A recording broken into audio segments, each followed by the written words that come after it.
होते हैं क्या? कौवे के दांत होते हैं? नहीं होते हैं ना। तो कौवे कहाँ से खाते हैं? चोंच से अपने उसी में चबा जाते हैं। तो यहाँ पर केवल खरगोश का एक उदाहरण दिया गया। दूसरा उदाहरण संत लोग बताते हैं लेकिन दिया नहीं गया है, लेकिन यहाँ पर खरगोश के सींग का दिया गया। जैसे खरगोश के सींग नहीं होता यह कल्पना मात्र, उसी प्रकार से यहाँ पर यह कल्पना मात्र ही न समझे कोई कि यह वास्तव में ब्रह्म है या नहीं है। तो यह क्यों? ब्रह्म विज्ञान त्वद असेवेति, यह ब्रह्म जो है अविज्ञात होने के कारण जो है यह मंद बुद्धि वाले जो साधकगण हैं वह भ्रमित न हो जाए, इसलिए व्यामोह का मतलब भ्रमित न हो जाए।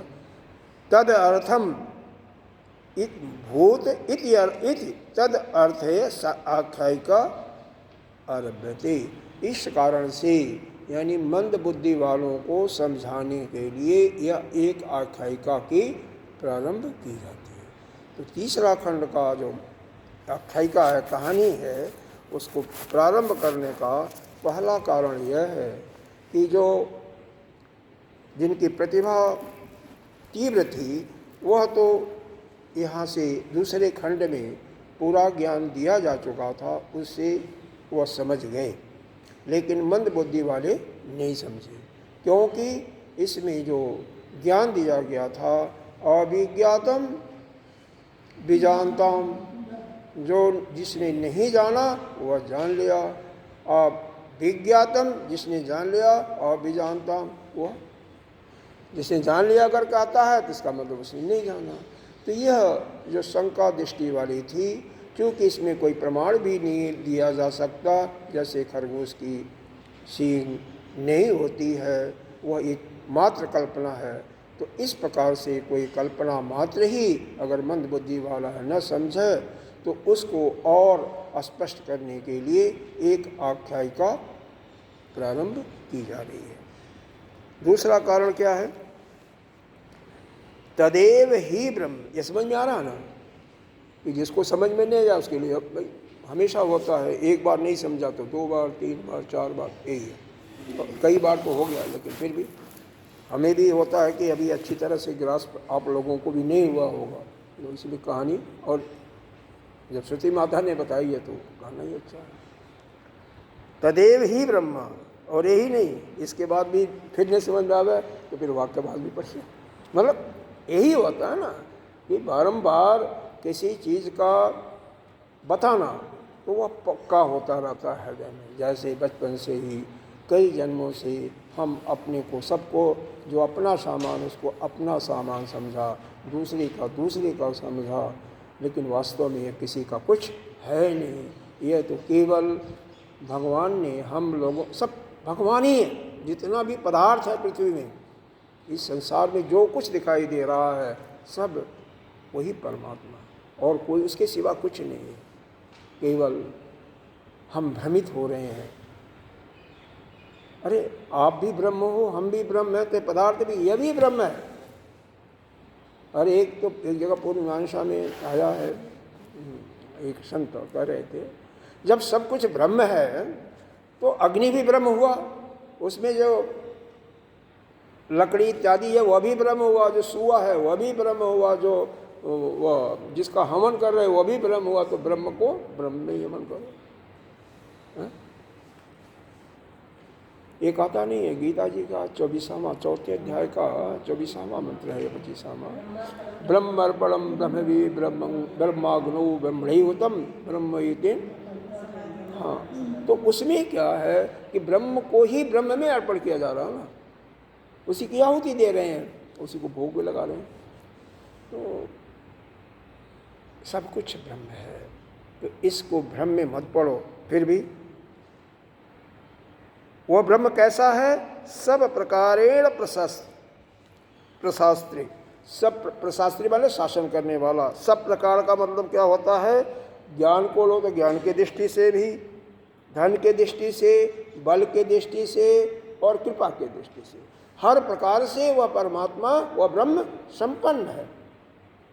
अब ये सोचो, वह परमात्मा संपन्न है और वह आपकी कृपा करने के लिए तैयार है, तो किस लिए डरते हो? आप अपने को कम से कम अपने हृदय में पक्का करो कि हमारा आश्रय एक है ना, और वह कोई छोटी मोटी हस्ती नहीं है, बल्कि वही तो इस विश्व का नियंता भी है। तो हम क्यों डरते हैं किसी से? हाँ?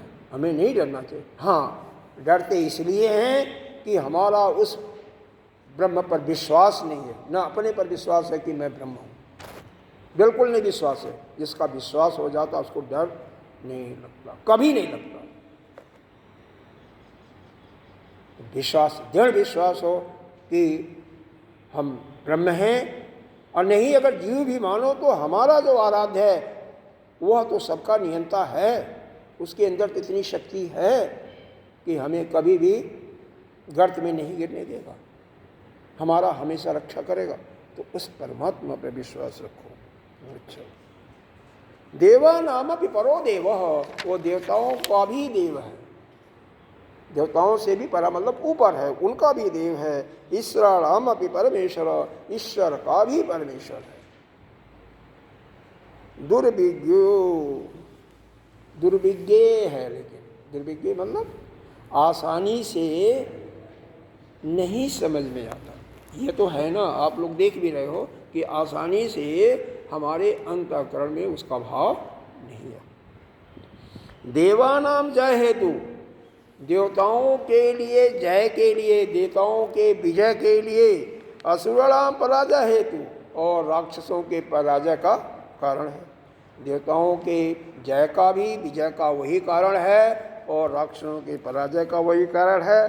तत कथम न इति एतत् सात अर्थशास अनुकूलानि ही उत्तराणि वचांसि दृश्यन्ते, इसके अनुकूल ही आगे के वाक्य में देखा जाएगा।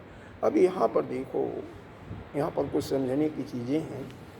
कहते हैं देवताओं के विजय के लिए और असुरों के विनाश के लिए, असुरों के पराजय के लिए। क्यों? परमात्मा जब समदर्शी है, कहते हो सबको पर समान देखता है, तो असुरों का क्यों वह पराजय चाहता है? इसलिए उसने जो सत्ता बनाई है ना, उसका जो विध्वंस करने जा रहा, कहीं आएगा इसी भाष्य में, जो उसकी रक्षा करने के बजाय उसका और नाश करना चाहता है, तो उसको दंड देना परमात्मा का काम है। मान लो, यद्यपि यहाँ पर हमारा आपका कुछ नहीं है, लेकिन अपना मकान आपका है। अगर आपका मकान है, आपके घर के अंदर ही कोई प्राणी है या बाहर का पड़ोसी है, उसको तोड़ना चाहे, तो क्या आप चुप बैठोगे? चुप नहीं बैठोगे ना। तो ये परमात्मा का बनाया हुआ सृष्टि परमात्मा की है ना। जब परमात्मा की सृष्टि है तो इसकी रक्षा भी परमात्मा करेगा, नियामक भी वही। तो जो इसको तोड़ना चाहेगा राक्षस, जब उसके विरुद्ध चलते हैं, अरे राक्षस करते क्या है? तपस्या करते हैं, चाहे हिरण्यकश्यप को लो, चाहे रावण को लो, कंस को लो, किसी को शक्ति मिल जाती है, लेकिन फिर वो ये नहीं चाहते हैं कि दूसरा भी उसी शक्ति का उपार्जन करे। दूसरा करता है तो उसको या तो सिर कटवा देते हैं या जेल में बंद करवा देते हैं। लेकिन हमारे मनुष्य भी ऐसा नहीं करते हैं। हमारा तो यह है कि जो हमारे पास ज्ञान है वो दूसरों को पूरा का पूरा दो। अगर नहीं भी दे पाया किसी कारण से, मान लो कोई शिष्य आपका नहीं है, तो कम से कम अंतिम समय में श्रुति माँ का वचन है कि जो भी मिले, जिसको समझते हो ज्येष्ठ श्रेष्ठ, जिसका मतलब श्रेष्ठ है, उसी को ज्ञान दे करके जाओ, ज्ञान ले करके मत जाओ। लेकिन वो तो हमसे उल्टी चलते हैं, देवताओं से भी उल्टी चलते हैं, इसलिए भगवान उनके पराजय का कारण बनते हैं। तो कभी भी जिसकी भी सत्ता होती है, उसका कोई भी दुरुपयोग करना चाहता है, उसको कोई नष्ट करना चाहे, उसका विच्छिन्न करना चाहता है, तो उसके लिए जो उसका मालिक होता है, निश्चित रूप से उसका संहार करने के लिए तत्पर होता है। इसी कारण से परमात्मा जब उनके बनाए हुए जगत को कोई छिन्न भिन्न करना चाहता है तो उसके खिलाफ लड़ते हैं। ठीक है, समझ में आ रहा ना? समझ में आना चाहिए। तो इसके अनुसार जो आगे जो श्लोक वर्णन किया गया है, इसी को सिद्ध करने के लिए वर्णन आख्यायिका किया गया है। तीसरा कारण देखो, जहाँ भी अथवा आएगा ना, इसका मतलब नेक्स्ट कारण आ जाता है। वह है अथवा है, अब वैसे समझ लो। अथवा ब्रह्म विद्या स्तुति, ब्रह्म विद्या के स्तुति के लिए किया जा रहा है। अब देखो, ब्रह्म विद्या का चौथे मंत्र में आपने देखा होगा, पीछे बहुत सुंदर था।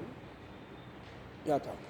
प्रतिबोधितां प्रतिबोध्य विदितां प्रतिबोधितां विदितं मतम् अमृतत्वं हि विन्द्यते आत्मनः विन्दते वीर्यं विद्या विद्यन्ते मृतम्। मतलब प्रत्येक वृत्तियों में उस परमात्मा को ही देखो जो इसका संचालन करता है, और वह देखते देखते आपकी बुद्धि के अंदर आना चाहिए कि परमात्मा का स्वरूप आना चाहिए। वही परमात्मा, उसी के कारण से यह वृत्ति हमारे अंदर उठ रही है। और क्या? परमात्मा के कारण वृत्ति आ रही है, और उस वृत्ति के अंतर्गत और कोई भी भाव आपका न आवे, न तो किसके लिए आ रहा है, क्यों आ रहा है, यह सोचना नहीं है, बल्कि यह है उस वृत्ति में उस परमात्मा को ही देखते जाना है। ऐसा अगर आपका मति रहेगी तो क्या होगा? आपको अमृतत्व की प्राप्ति होगी, क्योंकि इसी ज्ञान से आत्मना विन्दते वीर्यम, आपकी शक्ति, आपका विल पावर बढ़ेगा, और वह जो विद्या होगी, विद्यता विन्दते अमृतत्वम, वह अमृतत्व को प्राप्त करेगी। मतलब केवल हर एक वृत्तियों में उस परमात्मा का ही देखना, उसी का अनुभव करना आपको इस संसार से पार कर देगी। तो इसलिए जब ऐसा परमात्मा है, और ईश्वर का भी ईश्वर है, देवताओं का भी ईश्वर है, आपके लिए सब कुछ है, सब प्रकार से देने वाला, शक्ति देने वाला, धन देने वाला, बल देने वाला, सबका जब नियामक है तो उसको स्तुति तो करनी चाहिए।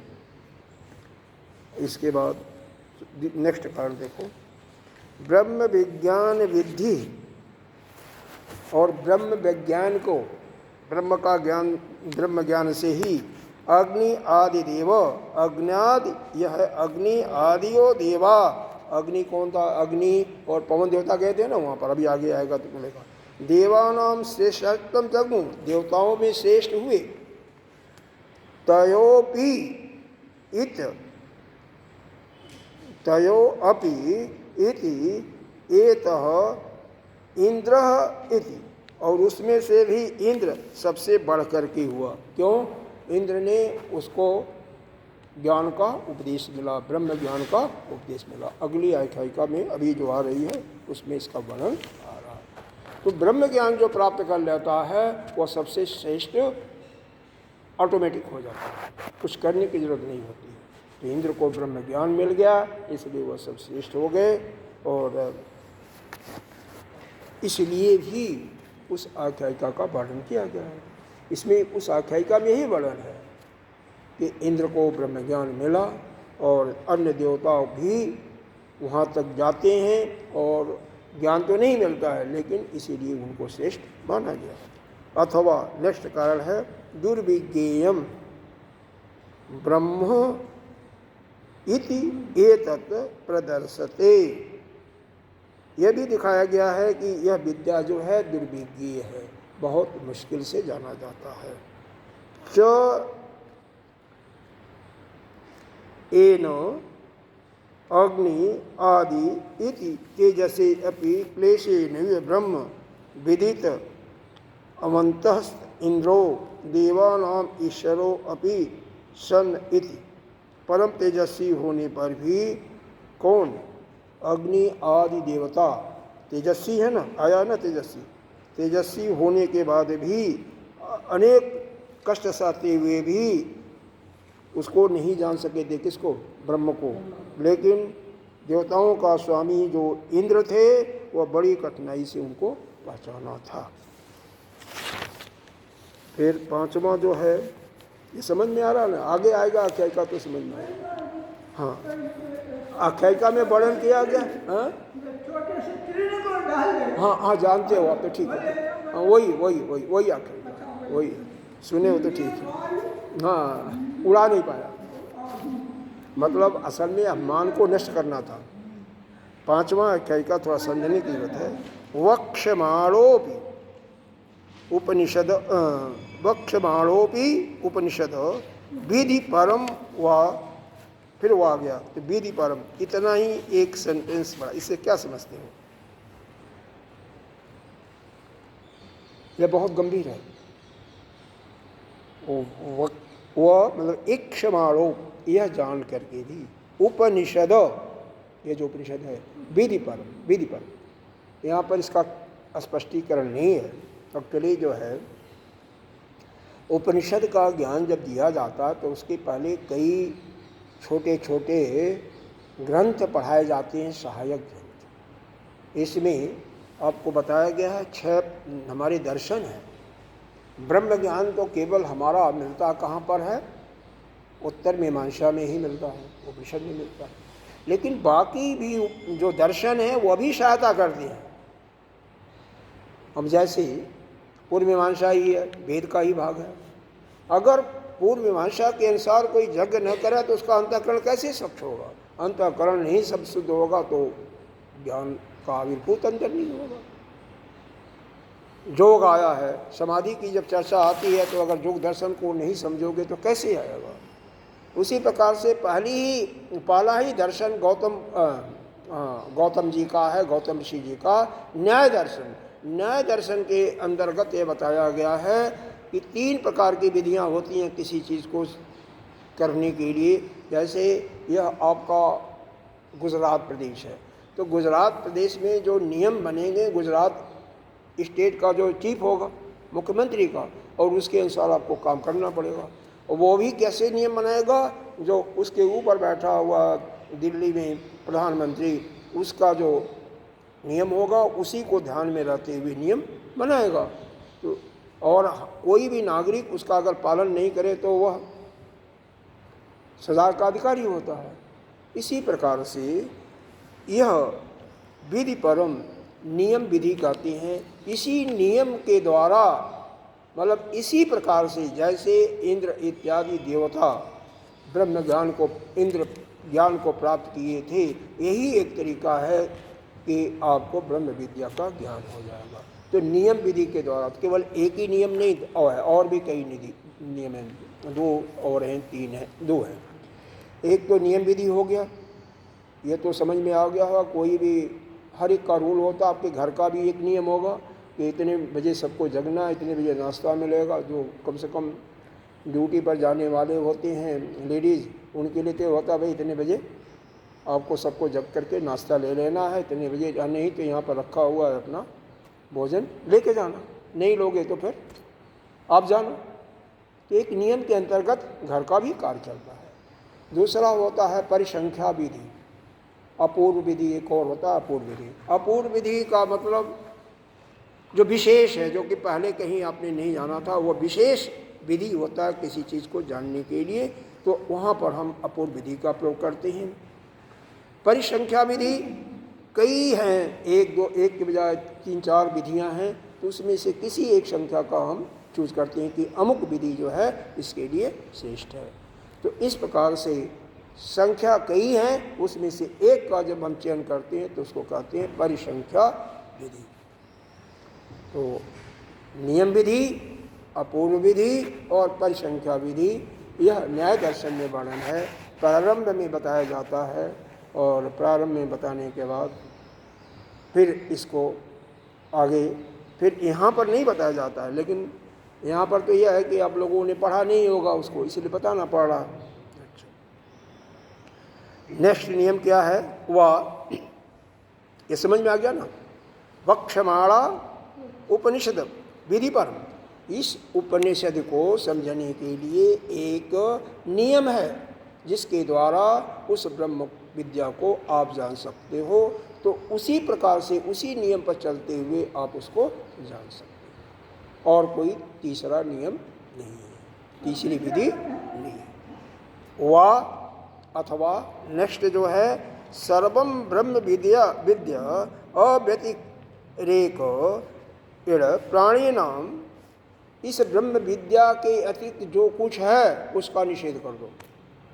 प्राणियों के अंदर इस, मतलब हम आप सभी के अंदर इस ब्रह्म विद्या के अतिरिक्त जो भी ज्ञान है उसको किनारे कर दो। कौन सा ज्ञान है? कर्तृत्व, भोक्तृत्व आदि अभिमान मिथ्या। यह आपके अंदर यह बोध है कि इसको हम करने वाला, तो उसको अलग कर दो कि आप करने वाला नहीं हो, बारंबार बताया जा रहा है। भोक्तृत्व, आप किसी को भोगने वाले नहीं, उसको भी कर दो, उससे भी अपने अभिमान को अलग करो। इस प्रकार से और भी इत्यादि, आदि लिखा हुआ है। आदि का मतलब आपका ज्ञातृत्व भी होता है, यानी जितनी भी ग्रंथियां हैं जिनके कारण से यह संसार आपको अपनत्व का बोध होता है, उन सबको किनारे कर दो। अभिमान मिथ्या, यह आपका जो अभिमान है वह भी मिथ्या ही है, वह भी एक भाषित सत्ता है। तो अपने अभिमान को, यानी अपना पराया को अलग कर दो। इति दर्शनार्थ, इसको ही दर्शनार्थ दिखलाने के लिए, इसको ही ज्ञात कराने के लिए, इसको ही समझाने के लिए इस अगली आख्यायिका का प्रारंभ किया जा रहा है। क्यों? यथा, जैसे या जिस प्रकार से देवानाम जय आदि अभिमान,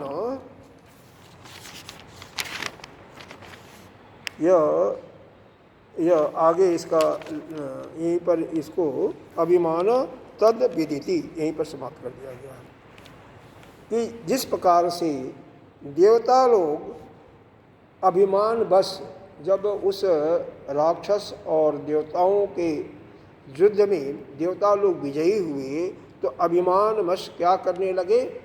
अपना मनोरंजन करने लगे। बड़ी बड़ी पार्टियां कर रहे हैं, सभी देवताओं को निमंत्रण जाता है और सभी आते हैं और अपना डांस इत्यादि भोगों का आनंद उठाते हैं। यही जब भी हमारे देश में, हमारा जो देश में देखें जो पराजय का कारण बना, उसका भी यही है। जब हम जीतते थे तो उसके बाद चाहे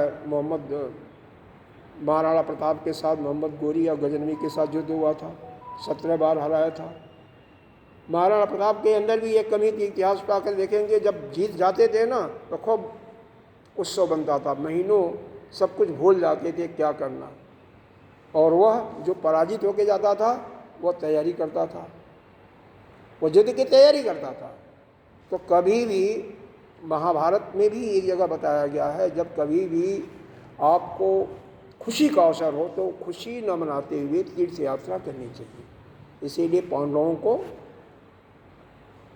जब कौरव पांडवों का युद्ध समाप्त हो जाता है, पांडव विजयी हो जाते हैं, और जिस रात में सारे सबका हत्या की जाती है, उस रात्रि के पहले ही सभी पांडवों को लेकर के तीर्थ यात्रा पर चले जाते हैं।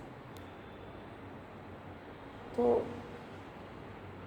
हमें कभी भी खुशी का मौसम हो, खुशी हो, तो आनंद नहीं उठाना चाहिए, क्योंकि कारण तो कोई और है। जिस कारण से आपका विजय हुआ है वह सत्ता तो कोई और अलग है ना। तो या तो उसी सत्ता के रूप में उसी का भजन करो, कीर्तन करो, उसके लीलाओं का वर्णन करो, सत्संग करो, या नहीं तो तीर्थाटन में चले जाओ, तीर्थ यात्रा में चले जाओ।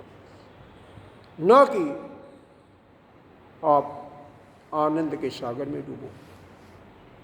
कभी भी भोग विलास में जो पड़ता है उसी का जीवन नष्ट होता है। यही अगर देखें तो द्वारका में भी यही हुआ था, मथुरा में उग्रसेन पहली बार जब जरासंध की लड़ाई हुई थी भगवान कृष्ण से, कृष्ण और बलराम जी ने अकेले ही दोनों ने पूरी 23 अक्षौहिणी सेना को समाप्त कर दिया था, उसको छोड़ दिया था जरासंध को कि जा करके फिर इकट्ठा करे फिर आएगा। लेकिन बीच में साल भर का लगा होगा समय, मथुरा में कुछ भी कार्रवाई नहीं हुई, सैन्य बल को बढ़ाने के लिए उग्रसेन ने कोई काम नहीं किया। वो तो भगवान की कृपा थी कि 17 बार उन्होंने उसको हराया, नहीं तो जरासंध को हरा पाता क्या कोई। अरे जब मान लो एक बार आपने हरा दिया, आप खुशी मनाने के बजाय फिर यह करो कि भाई और अपनी सैन्य शक्ति को और क्या कहते हैं वो खाइयाँ खोदी जाती हैं शहर से सुरक्षित भागने के लिए, ये सब काम करना चाहिए ना, और नहीं कि मतलब बस यह करो और खुशी मनाओ बस छुट्टी, नहीं कभी नहीं। इसीलिए तो महाराणा प्रताप भी हारे थे, इसीलिए क्योंकि महीना 2 महीना खूब खुशियाँ मनाते थे, तब तक उनकी सेना तैयार होती थी, फिर दोबारा कुछ दिन के बाद आते, ये भूल जाते उसको और फिर आक्रमण होता। वो तो इनका अपना पराक्रम था, जीतते गए, अंत में तो मारे जाते हैं। तो हमेशा हमें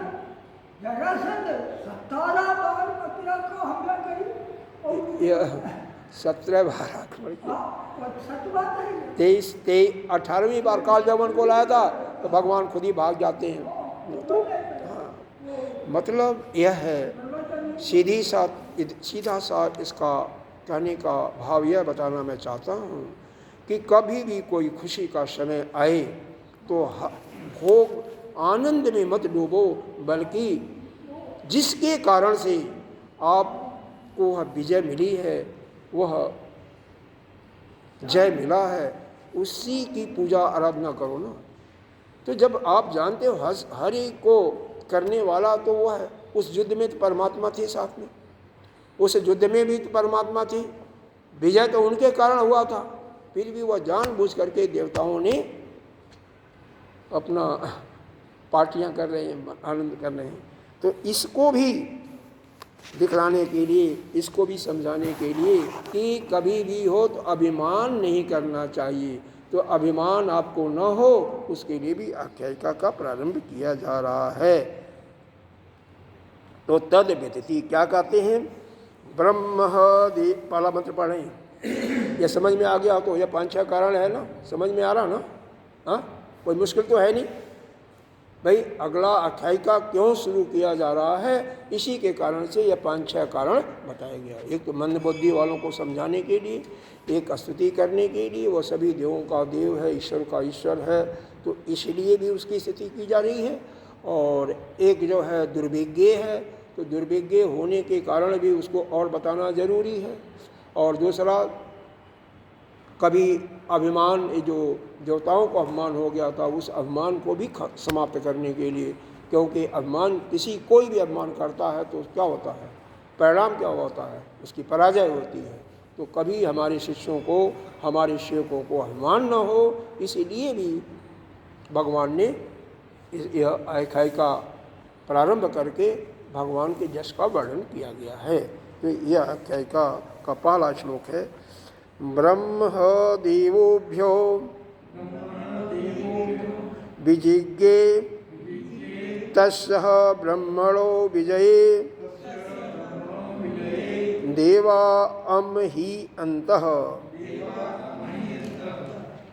ब्रह्म देवोभ्यो विजिज्ञे तस्सह ब्रह्मणो विजये देवा अम ही अंतः। देखो क्या कहा जा रहा है, ब्रह्म देवोभ्यो विजिज्ञ, विजिज्ञ माने विजय प्राप्त किया, देवताओं के तरफ से ब्रह्म ही जीते, यानी ब्रह्म के कारण ही देवताओं की विजय हुई। पहले लाइन का अर्थ है तस्सह ब्रह्मणो विजय, और ब्रह्म के कारण ही यह देवता लोग विजय हुए। लेकिन देवता क्या कर रहे हैं, अम ही अंत, अम ही अंत का मतलब यहाँ पर है कि देवताओं के बड़प्पन के लिए, उनके प्रसिद्धि के लिए विजय का जश जो है ब्रह्मा ने देवताओं को दे दिया। युद्ध में विजय ब्रह्म की हुई, या ब्रह्म के कारण ही युद्ध का में देवताओं का विजय हुआ, लेकिन उसका श्रेय देवताओं को दे दिया, अपने ऊपर श्रेय नहीं लिया। परमात्मा कभी भी किसी का भी श्रेय अपने ऊपर नहीं लेता, और यही संतों का भी काम होता है। जो भक्त होते हैं, काम करो, खुद करो और जस दूसरे को दे दो। यह एक देखो, द्वापर युग में यशोदा किसकी थी? नंद बाबा की पत्नी थी, भगवान उनके यहाँ पले थे। इसका मतलब क्या होता है? जस जस धा, जशो धा। जो जस कर्म करके खुद प्राप्त करे, लेकिन क्या करे? दूसरों को दे दे। जश को खुद न रखे, दूसरों को दे दे।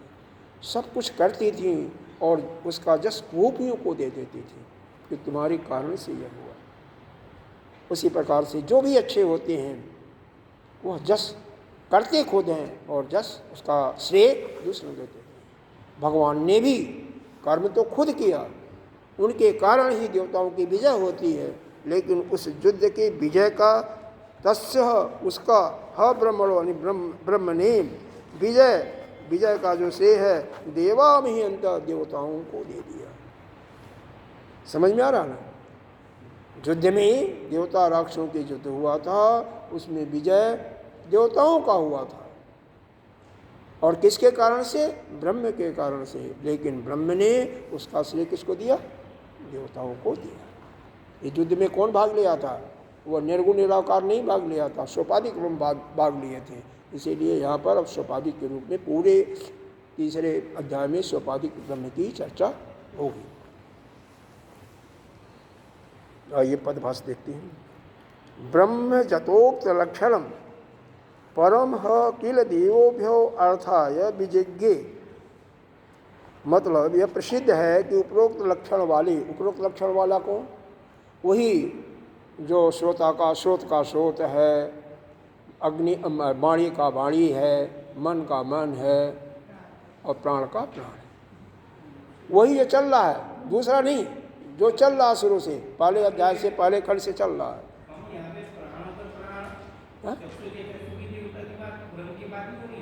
यहाँ पर सोपाधिक ब्रह्म की बात हो रही है, सोपाधिक ब्रह्म। क्योंकि यहाँ पर युद्ध में तो निर्गुण निराकार तो भाग लेता नहीं है। भाग कौन लेता है? कोई उपाधि लेकर के, कोई टेस्ट लेकर के, माया का लेकर के भाग लेते। दूसरा, देवताओं को, अरे साधकों को, जो मंद बुद्धि वाले, उनको भ्रम न हो जाए, यह भी एक कारण बताएगा। असली में आप लेट आते हो ना, अब के लिए उपनिषद वगैरह के कथा में तो समय से आना बहुत ज़रूरी होता है, क्योंकि जो भी बीच छूट जाता है ना, फिर उसका निराकरण नहीं हो पाता है। कोशिश करना चाहिए कि 1 घंटे का तो समय होता है, तो पीछे का बताना तो बड़ा मुश्किल होता है। तो 1 घंटे के समय में, अब उसी में सब कुछ होता है, तो मुश्किल से 55 मिनट की वार्तालाप हो पाती है। अब उसमें भी जो कोई लेट आएगा 1 मिनट भी, तो उसके लिए बड़ा मुश्किल हो जाता है। तो उसमें एक बात और आई थी कि जो पहला कारण यही बताया गया था कि जो जिनकी प्रतिभा जगी हुई थी, वह तो दूसरे खंड में ही उनको ज्ञान प्राप्त हो गया। लेकिन जो मंद बुद्धि वाले हैं, उनको यह बोध न हो जा कि विज्ञातम अभिजानीतम, जो जानता है वो नहीं जानता है, और अभिज्ञातम विजानीतम, जो नहीं जानता है वह जानता है, क्योंकि अनुभव की बात है। तो इसके कारण से कहीं, और एक उसके पहले खंड में एक और आया था, तदेव तम ब्रह्मं विद्धि, तुम उसी को ब्रह्म जानो, न तद इदम एनम उपासते, जिसकी उपासना करते हो वो ब्रह्म नहीं है। तो उसके कारण से कहीं साधक के अंदर, भक्त के अंदर यह न हो जाए कि ब्रह्म तो जिसकी हम उपासना करते हैं, जैसे पूजा करते हैं, वह ब्रह्म तो है ही नहीं है, तो उसकी उपासना करना हमारे लिए ठीक ही नहीं है। और जो आलसी होते हैं उनके लिए तो निश्चित रूप से आता है। तो इसीलिए यह आकाई का एक कारण ये भी है। तो इसी के लिए यहाँ पर सोपाधिक ब्रह्म की चर्चा की गई है।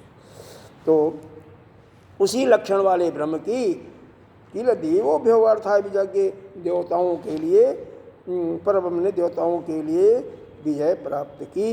जयम लब्धवत अदेवा नाम कहाँ किया? देव और असुरों के संग्राम में।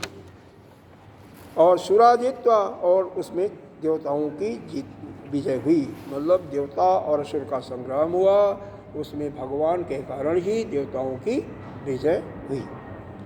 जगत अति ईश्वर सेतु भेतृन देवोभ्यो जयम तत्फलम च प्रायछ जगत अस्थेमनि। अब बताया था ना, ईश्वर का देखो, जगत अति, इस जगत के संसार के ईश्वर सेतु, सेतु का मतलब जो नियम बनाया हुआ है, जो एक विधान बनाया हुआ, तो ईश्वर की ही मर्यादा भंग करने के लिए, उनके ही नियम को भंग करने के लिए, भृत्य माने भंग करना, कौन किया था?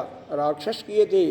तो इसीलिए राक्षसों को पराजित किया, मतलब देवताओं के तरफ से लड़े, राक्षसों के तरफ से भगवान नहीं लड़े।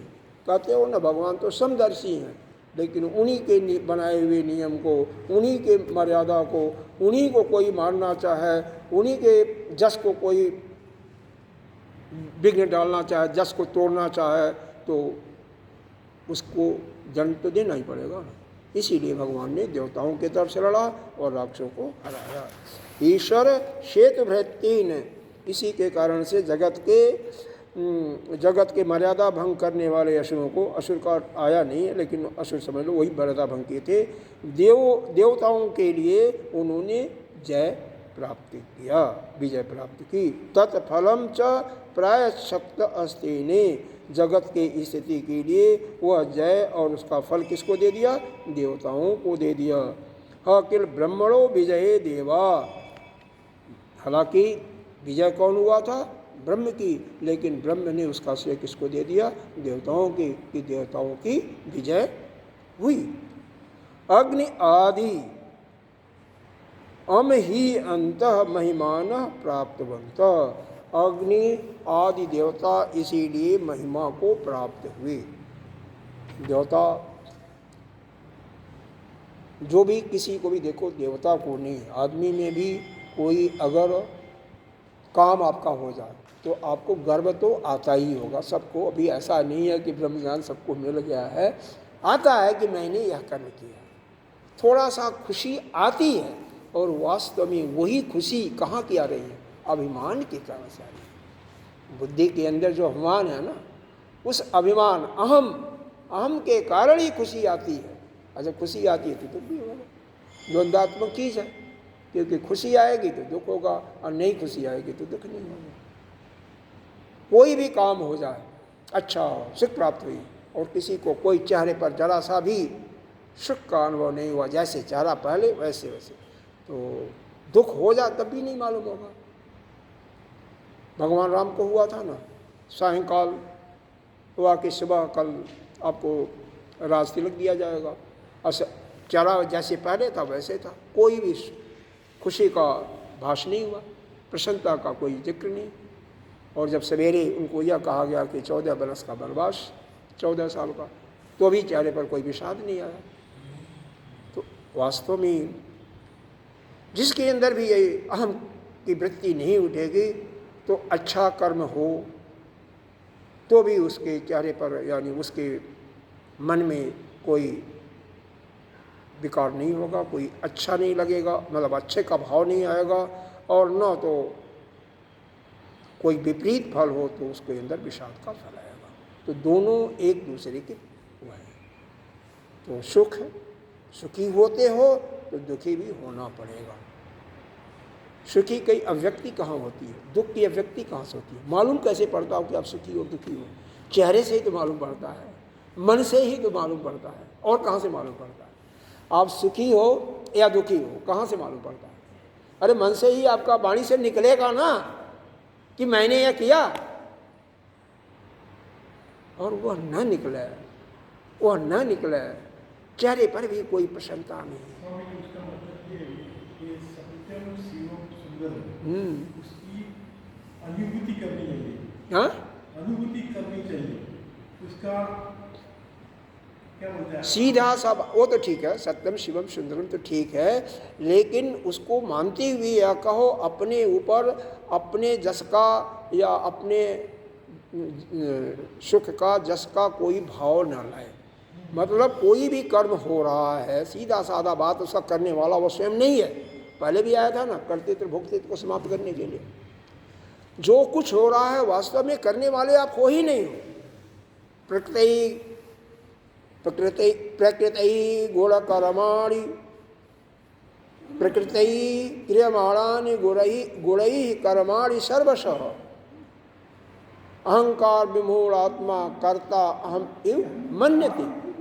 तो प्रकृति के जितने भी गुण होते हैं वही सभी कर्मों का संपादन करते हैं, आप नहीं करते हो। फिर भी हम क्या मानते हैं कि हमने कर्म किया। तो क्यों हो रहा है? क्योंकि अज्ञान है, हम जानते नहीं है ना। और क्या कहें, मैं खुद ही नहीं जानता था पहले, जब तक ये नहीं जानता था, इसका ज्ञान नहीं हुआ था गीता जी का। हालांकि बहुत पहले की बात है, 97 में हमने गीता जी का अध्ययन बड़े अच्छी तरीके से किया था। तो उसके पहले तो नहीं जानता था ना, नहीं जानता था तो फिर क्या। तो इसका मतलब हम आ रहा है तो गलती किसकी है? हमारी तो नहीं है, क्योंकि हम तो जानते ही नहीं थे। इसीलिए एक जानने वाला जब कोई गलत काम करता है ना, तो उसको ज़्यादा पाप का दोषी बनता है। जैसे किसी की हत्या किया, किसी की हत्या, कत्ल हुआ, एक वैसे तलवार भाज रहा है और गलती से लग गया उसको, या हाथ से छूट गया, लग गया और वो मर गया, तो वह पाप का भागी उतना नहीं होगा जो उसके कंधे पर तलवार लेकर के मार रहा है। वो ज़्यादा होगा ना, क्योंकि जानबूझ करके मार रहा है। हमेशा इसका तो होता है। वही चीज़ें, कई चीज़ें ऐसी भी होती हैं, जैसे बिजली है, वह तो बिना जाने अनजाने को नहीं भांग करती है। अरे बिजली जो है, करंट चाहे आपको छुए, जान करके छुओ चाहे अनजाने में छुओ, तो वह तो देगी। लेकिन इस व्यवहार के जगत में कोई भी काम करते हो, जान करके करोगे तो उसका फल ज़्यादा खराब होगा या अच्छा होगा, और बिना जाने करोगे तो उसका फल कम अच्छा होगा। उसी प्रकार से परमात्मा भी फल एक जैसा नहीं होता है।